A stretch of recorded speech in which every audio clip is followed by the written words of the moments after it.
Get them out there, touching the earth. Thank you, John. That's good. Thank you. Even though it says a 15-minute break, Suky and Brent have been waiting up there. Is everyone happy just to carry on? Okie dokie. Yep. Good on you.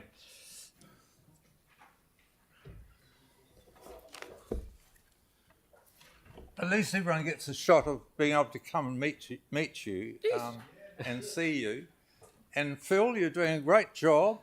You're down to earth and you can speak out and you're doing a great job. And everybody else here, Tyron's got a hard job because he's got the whole of Banks Peninsula.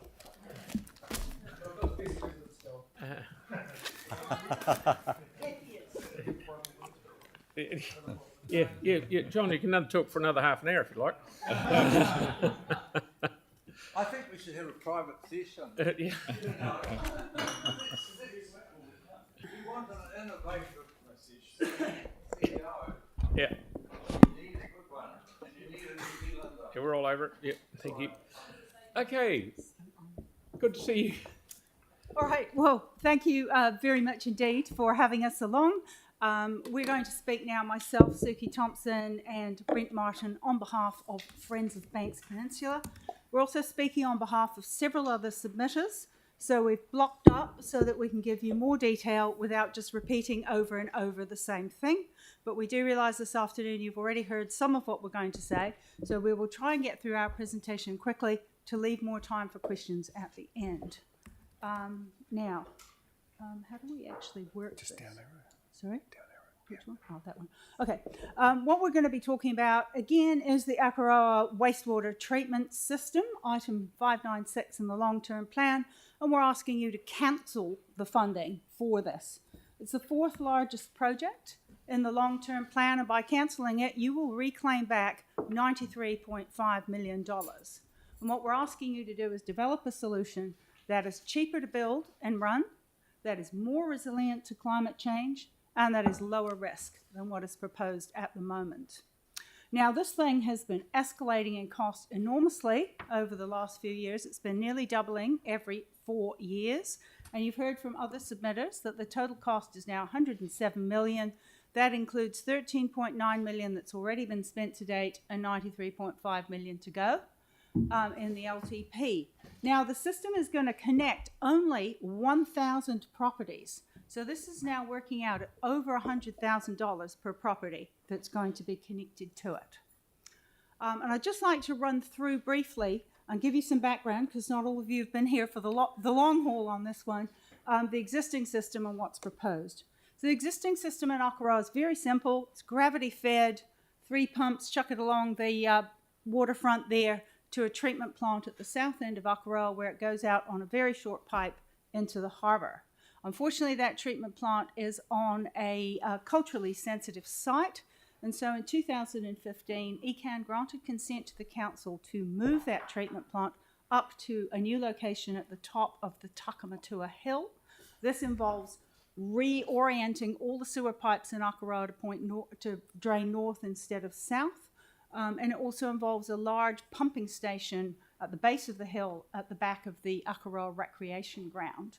Now, the original plan was that the wastewater would go out on a long harbour outfall, but after objections by Ngāi Tahu, because that is also culturally offensive, that was declined by ECAN on the grounds that the council had not sufficiently researched land-based alternatives, which is the culturally preferred solution. And so the council has now spent a further 9 years trying to find a solution that is a land-based disposal system. And the system that it's come up with, if you look at your screens, is to now take that water, that treated wastewater from the treatment plant at the top of Takamatua Hill and pipe it all the way to Robinson's Bay, dispose of some of it on the headland called Hammond Point, and then most of it to pump a further 150 metres up the hill in Robinson's Bay to a site in the upper valley there, and then dispose of it on newly planted native trees on various patches on that bigger site. But there are a lot of problems with this proposal. It's currently at the consent stage with ECAN. Problem number one is that the council has now decided that the separate devotional system, which was going to have its own treatment plant and dispose of wastewater to the golf course, that's fallen over. So now there's the desire to add the devotional system into the Akaroa system.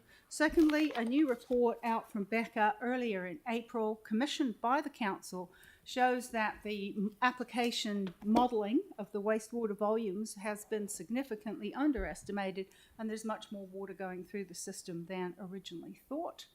ECAN have now decided to publicly notify the consent. We're waiting for the date when that notification will come out, but we don't think the application as it's lodged at the moment is consentable. I'm going to hand over to Brent now to go into a bit more detail about this Becca report and the problems with the current consent. Thank you, Suky.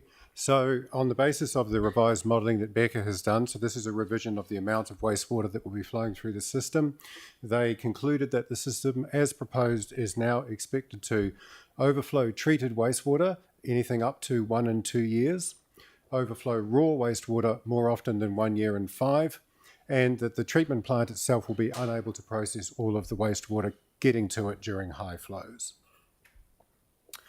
Becca has advised as a result of this that in addition, the council should be considering adding extra capacity due to the inherent uncertainties around modelling, as demonstrated in the fact that they needed to redo the modelling.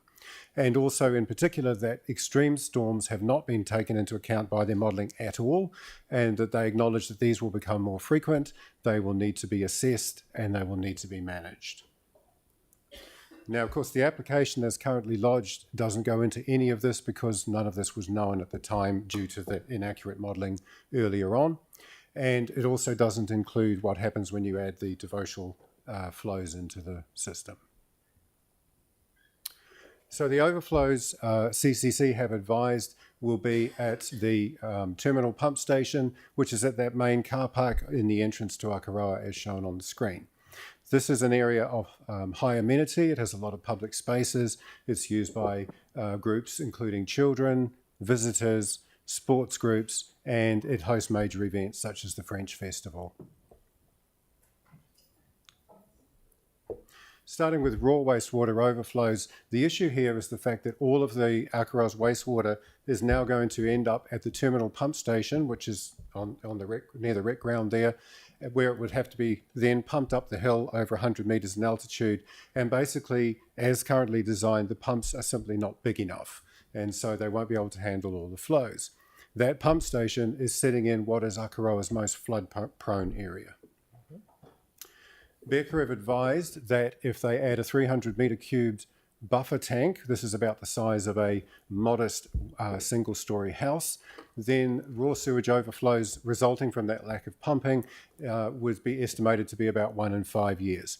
If they do not add the buffer tank, then it will be more frequent than that. So where that is as shown in the picture, right next to the Grehan stream is where the pump station will be, and it is anticipated that that's the area where those overflows would occur. But as shown in the picture at the bottom there, this is a place that is known to regularly flood. And in 2002, you can see the entire area covered in water. This is a storm event. It's happening on a high tide. If you're now releasing raw wastewater into that area, that is going to mingle with that flood water and contaminate the area. Looking at treated wastewater overflows, so that was untreated overflows. The application, when lodged, claimed that 12,000 metres cubed of storage would be built, and this would be sufficient to contain all of the treated wastewater when it can't be irrigated, which is basically when it's too wet. And this is based on modelling over a 50-year period. The application was for 20,000 metres cubed, giving another 8,000 of growth, giving you a nice buffer of future headroom if needed. So a bit of an insurance policy there.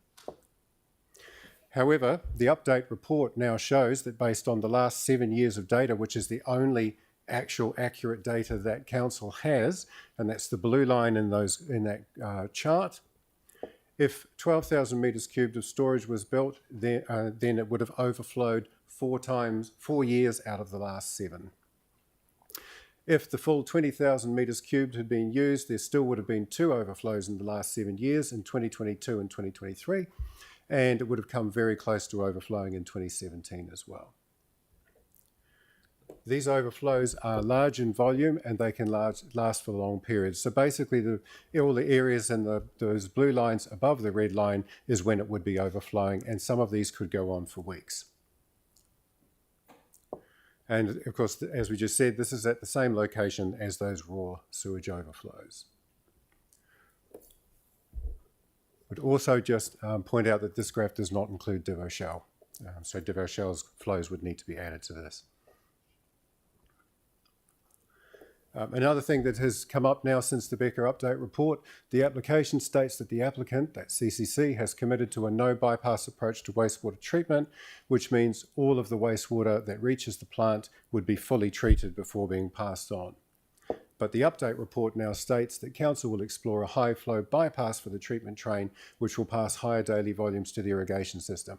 So in other words, when there's too much wastewater to be treated by the plant, you bypass some of the stages of treatment and you send less treated wastewater to the irrigation field, to the storage ponds, or in those overflows. Now, this is not a new idea. It was considered by council previously. It was dropped in 2016 due to substantial community concern about the contamination this was likely to cause, and we now see that it's back again. So all of the issues here are being caused by inflow and infiltration because of the broken nature of the pipes. And this is just one of the graphs from Becker's report. This is 2022, and basically those big spikes that you see where the amount of wastewater going through the system skyrockets is because of rainwater entering the network. So we believe that prioritising I&I reduction is the way that the council needs to go. This should be done first. And we note that in 2020, all submitters indicated that I&I was a concern. The council, when they made their decision, therefore recommended that council aims for less than 20% of inflow and infiltration. In other words, of the total volume, that less than 20% of that total volume should be inflow and infiltration. But for some reason, the application that's been lodged is predicated only on reducing the amount of inflow and infiltration by 20%. This is a substantially different target, and there's no explanation given, or at least we've never heard one, of why that target changed so dramatically. Just to visualise that, in 2020, 61% of the total flows going through the wastewater system was I&I, so well over half. If the council's recommendation had been carried out, you would be down to slightly less than half the total flows, and you would have that only 20% maximum I&I, which also means those enormous spikes we were seeing in that flow chart would have been dramatically reduced. And so that brings down the storage, it lessens the chance of overflows and so forth. If the council, however, goes ahead with the application, it only reduces the total volume, not by more than half, but only by 21%. And not only that, you've still got this more than half of the flow is still I&I, so you still get the big peaks. And to date, there is no evidence that that target has been achieved either. And I would also just note there was a mention earlier of the current consent to continue flow discharging into the harbour. There are conditions in that about the council needing to reduce I&I by substantial amounts. Those conditions are not being met right now. So I'll hand back to Suky to summarise. So as Brent's gone through, the application as sitting of the ECAM right now is not consentable in its present form. A whole raft of significant environmental effects have now been identified. There's been no assessment or mitigation provided for them, and the design parameters on which that application are based are incorrect.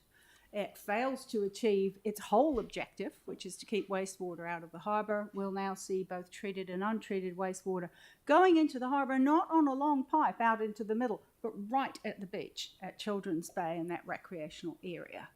And continuing with these badly leaking pipes is just not compatible with putting in a fixed-sized disposal system, which is what a land-based system is, and neither is it compatible with pumping water for miles up big hills and long distances. The whole thing means it's much less resilient to climate change storms than the system we've got now, which has an open-ended outflow into the sea. It leaves those problems, as Jan had said, of fixing the pipes for the future. It leaves that ongoing beach pollution from seepage out of the pipes into the coastal environment. And obviously the costs of this whole thing are going to go up if the council tries to solve it by putting a buffer tank here and another tank there and another tank here. So that's really not a solution at all.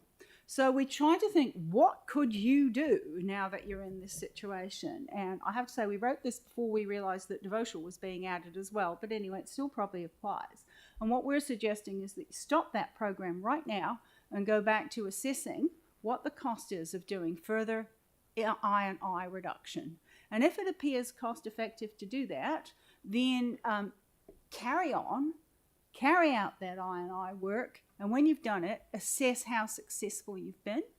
And if it has been successful enough to implement something along the lines of the current proposal without having any overflows, well, fine, go ahead with the current proposal.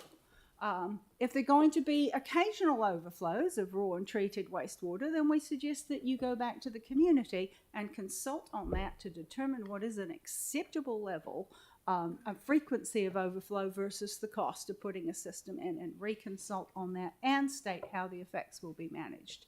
If it's not feasible or cost effective to fix those pipes, or if as a result of fixing them and assessing you really haven't been able to achieve bringing that I&I down, then we think you've reached the end of the road on land options.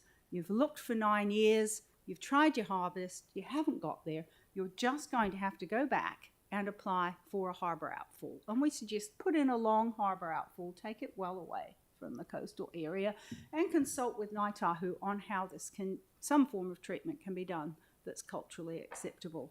So that's where we think things are sitting now. So just to summarise, we want you to cancel all of that funding for the Akaroa treated wastewater system, spending a further $93.5 million on a system that you know will regularly overflow is completely untenable. We want you to withdraw the consent application and stop work on the current system. We know that there are plans to start planting those trees in Robinson's Bay next month. So don't spend any more money chasing good after bad.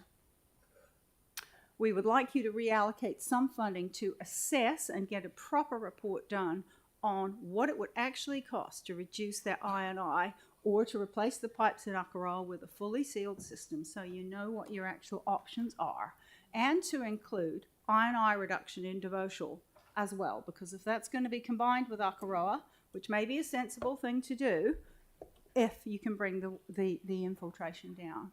And then once you've got those reductions assessed, you can decide whether you're going to carry on with a revised version of the current proposal or whether you're going to revert to that harbour outfall with a longer pipe. And if there's any way that you can include more beneficial, genuine reuse of the wastewater, the community has well indicated that it would welcome that. So that's where we've landed up. We're happy to take questions. Okay. Sarah, please. Thanks so much. I'm just trying to get my head around the request for completely cancelling the budget. The budget is tagged to the scheme for Akaroa, not a specific scheme. And while we have a scheme being in consent at the moment, if we cancel the budget completely, there would be no work happen on any water treatment scheme for Akaroa, because you need a budget line there to do any work to plan for something. Well, what we're saying is reallocate some of it to assess what you can achieve with I&I reduction. But we don't think that the way it's going is sensible at all. An enormous amount of money is being spent. It's so expensive because you're processing stormwater, you're transporting stormwater, you're pumping stormwater. Get this down and recut a whole new system. I&I was the key thing through that panel, which is why the recommendation went on. So I presume at this stage, what you would look at doing is resequencing how you forecast that money is going to be used and deferring. Currently in the draft long-term plan, we've got less money on for doing water pipe renewals and repairs than we did in the last LTP for the same 3 years. So I'm assuming you'd be in favour of us increasing the amount of funding for fixing pipes. Absolutely. Yeah. Tyler, please. No, that was very comprehensive. My question is answered. Thank you so much. Tyrone. Actually, Sarah asked the question that I wanted to ask. Thanks, Phil. Yep. Okay. Got it. We're Cheers, getting, thank you. Yanni. Are we going to get an understanding from staff about what's going on? Because I was quite alarmed by what we're hearing, and I feel like we don't have any visibility of it. Although I see some councils have. I have asked for meetings? staff feedback on this, Yanni. Yep. Okay, yeah. Yeah, but it's not part of the LTP. Like this is, it's currently happening now. So many of the issues that are being raised are part of the current process in this current financial year. So. My turn. You're preaching to the converted here. I tried 3 years ago to get us to look at a more holistic plan. One of the things, and it's almost, and I shouldn't say it this way, it's almost music to my ears that the devotionals thing, people said we don't want it sprayed on a golf course. That's 32 odd million in itself. And what's been talked about is pump it from devotionals back to Akaroa and then pump it from Akaroa back to Robinson's Bay. We've got to look at a really big picture, not just little bits in here, in there and everywhere. So thank you so much for your presentation. It's been very clear and excellent. So let's hope something happens. Thank you. Thanks. Righto. We have Ronnie. No, we got one? Anyone? No? Are they? No? We're running a bit ahead of time. Take a break. 5 minute break. Okay. Devotionals is 14, not 32 though, Phil. No, not.